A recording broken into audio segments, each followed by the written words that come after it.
안녕하세요, 진아입니다. 잘 지내셨나요? 저는 잘 지냈던 것 같습니다. 네.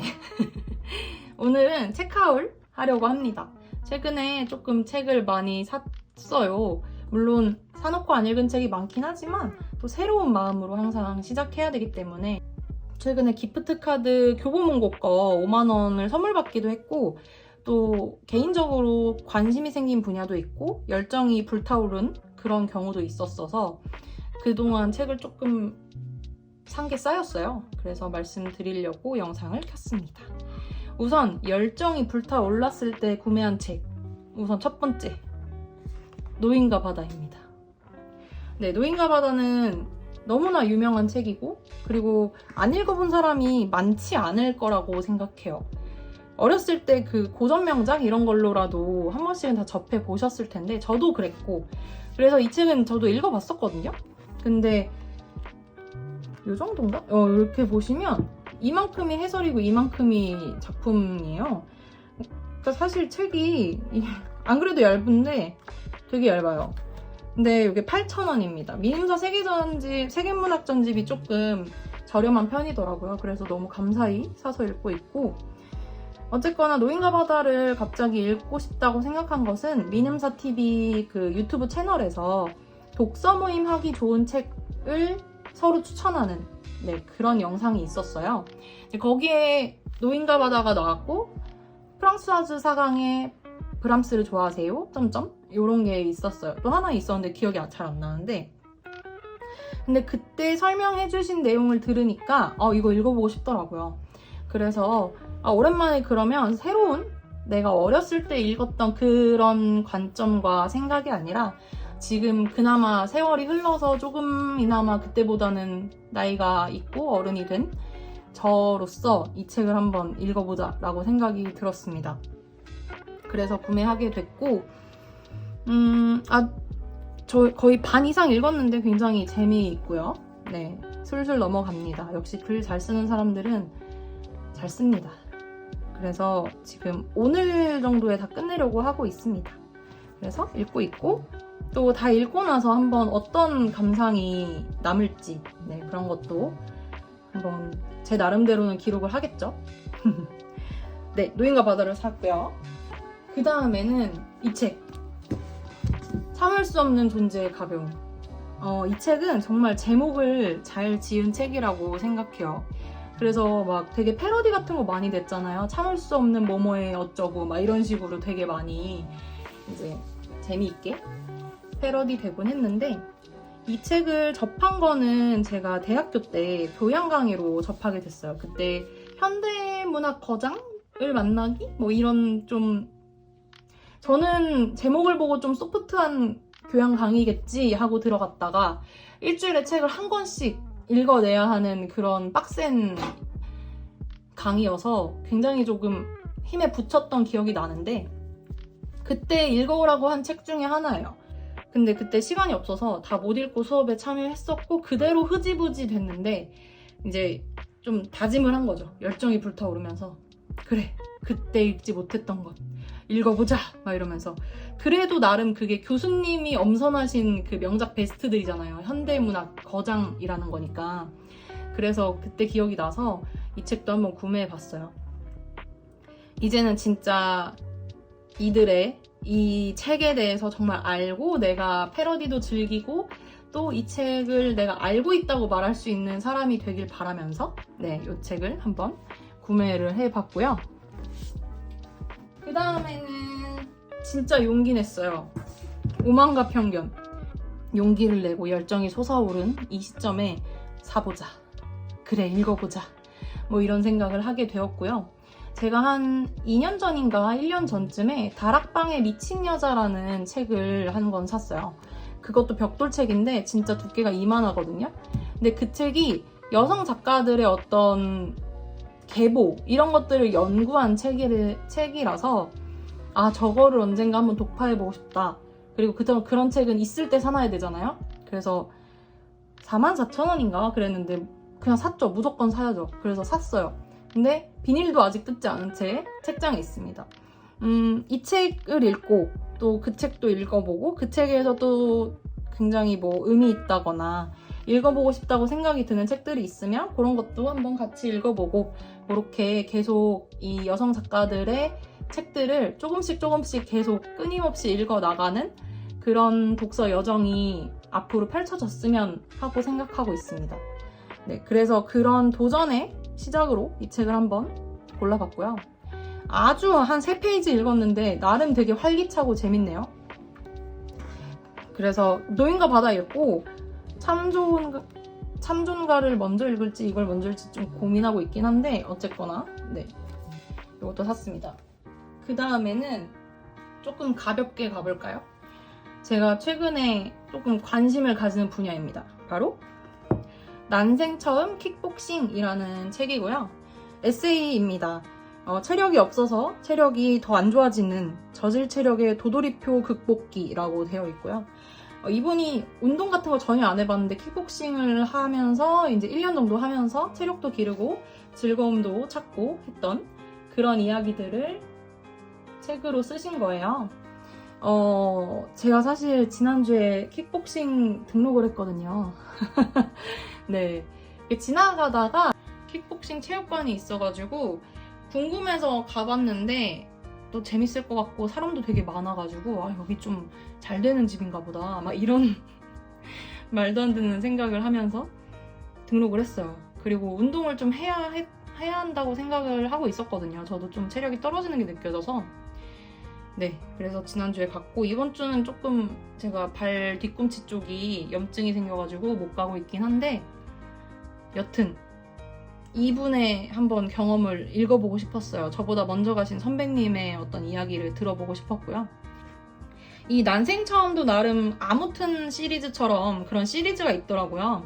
근데 이 책은 그런 아무튼 시리즈 같은 경우에는 좀 주제별로 작가별로 호불호가 있을 수 있는데 이 책은 평점이 꽤 높더라고요. 그래서 이거 좀 걱정 안 하고 읽어도 되겠다라고 생각을 했습니다. 그래서 구매까지 하게 됐고요.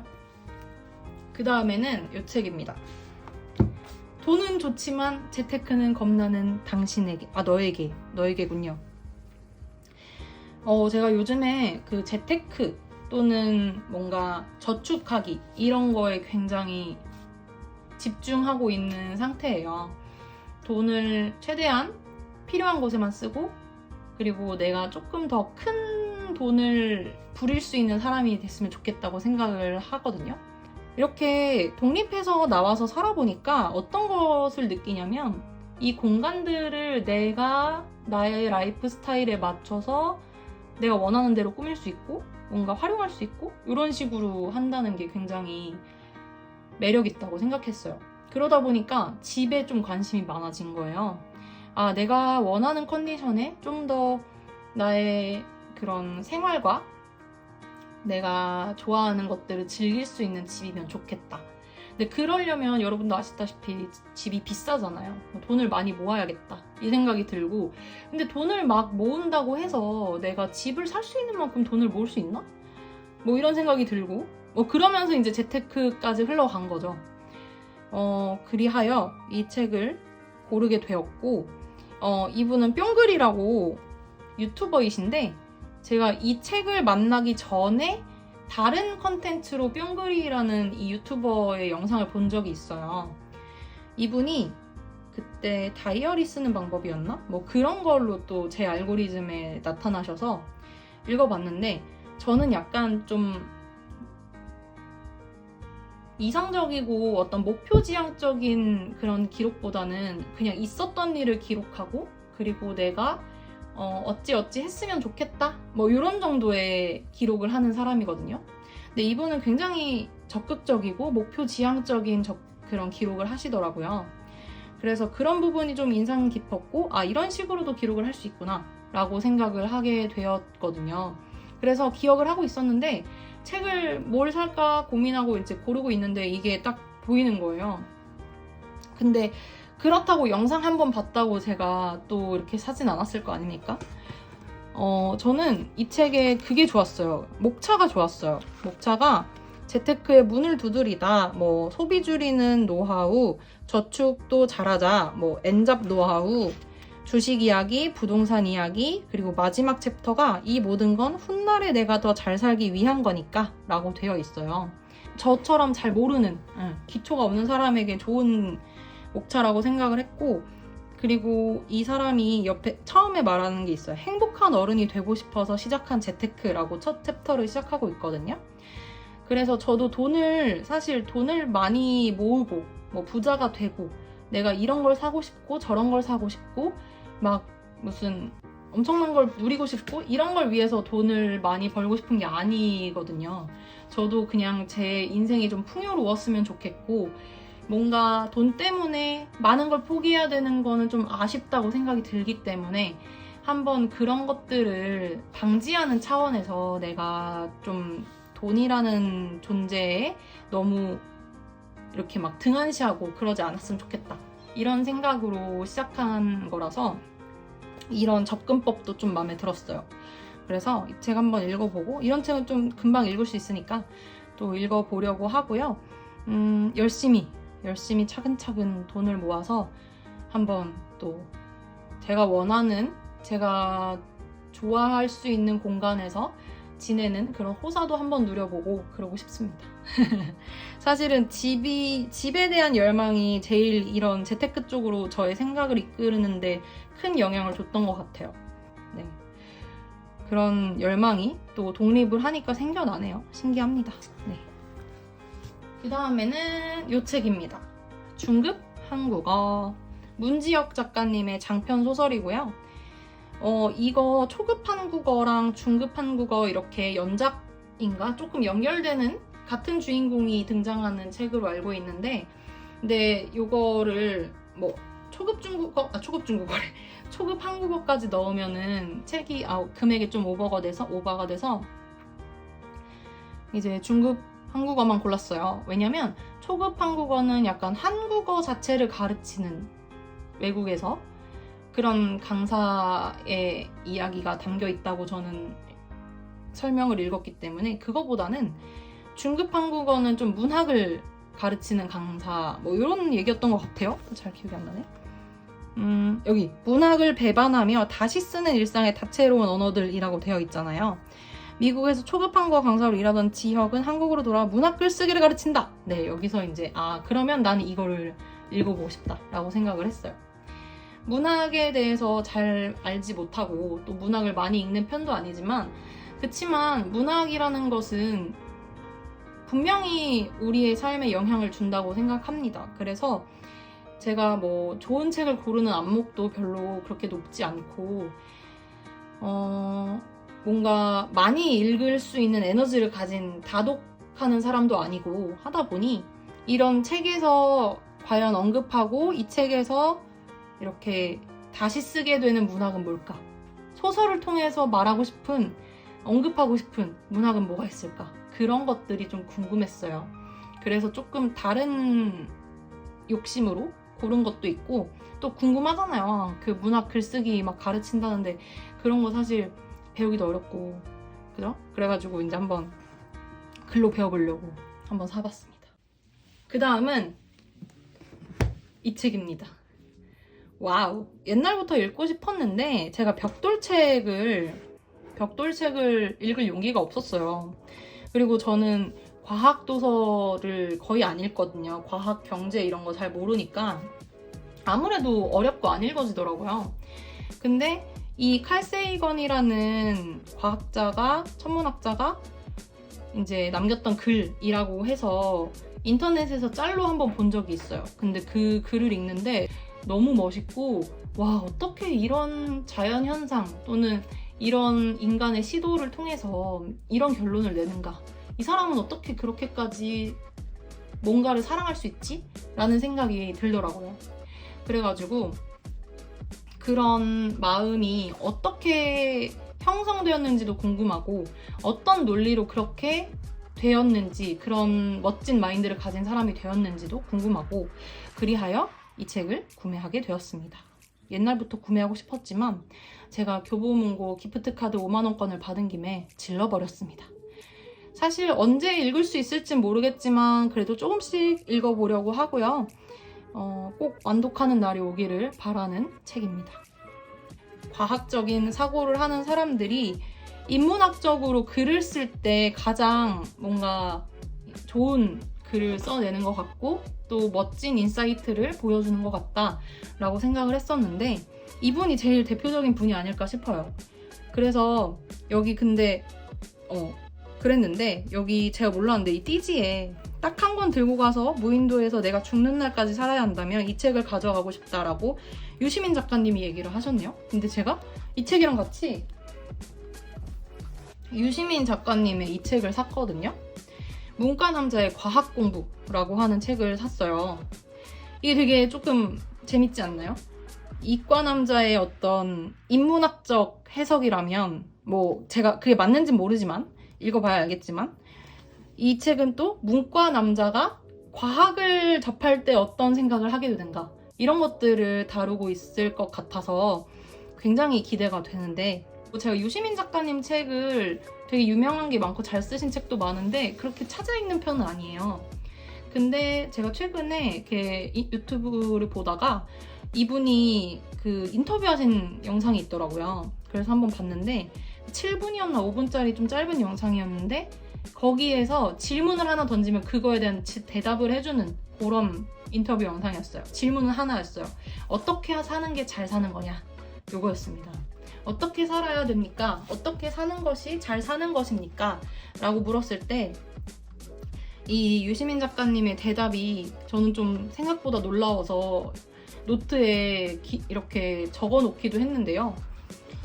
뭐라고 하셨냐면 본성대로 살면 잘 사는 것이라고 하셨습니다. 본성대로 살자라고 하셨어요. 근데 본성이라는 게 인간으로서의 본성과 인간으로서의 개성이라는 것 두 가지로 나눌 수 있대요. 본성과 개성. 근데 인간으로서의 본성은 또 한 번 나눌 수 있대요. 이기적 본성과 이타적 본성. 그래서 이기적 본성에 해당하는 인간의 어떤 활동, 인간의 삶의 어떤 영역이 있다면 일과 놀이와 사랑이고요.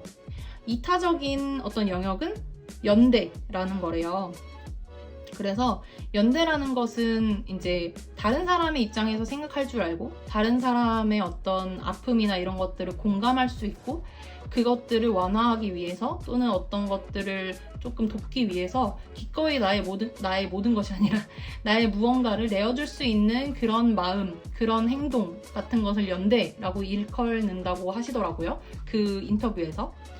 그래서 본성대로 일과 놀이와 사랑과 연대를 실천하며 살면 그게 잘 산 거라고 하셨어요. 그렇다면 아까 얘기했던 인간으로서의 개성은 어떻게 발현을 하냐, 어떻게 실현을 하냐라고 했을 때 일과 놀이와 사랑과 연대 이 네 가지를 어떻게 배합해서 그리고 어떻게 실천하며 살 것인지 생각해보는 것 그리고 그거를 이제 그대로 살아내는 것 이것이 개성에 해당한다고 하셨는데 여기서 다른 사람의 평가는 중요하지 않고 왜 내가 그 네 가지를 이렇게 조합해서 살아가는가?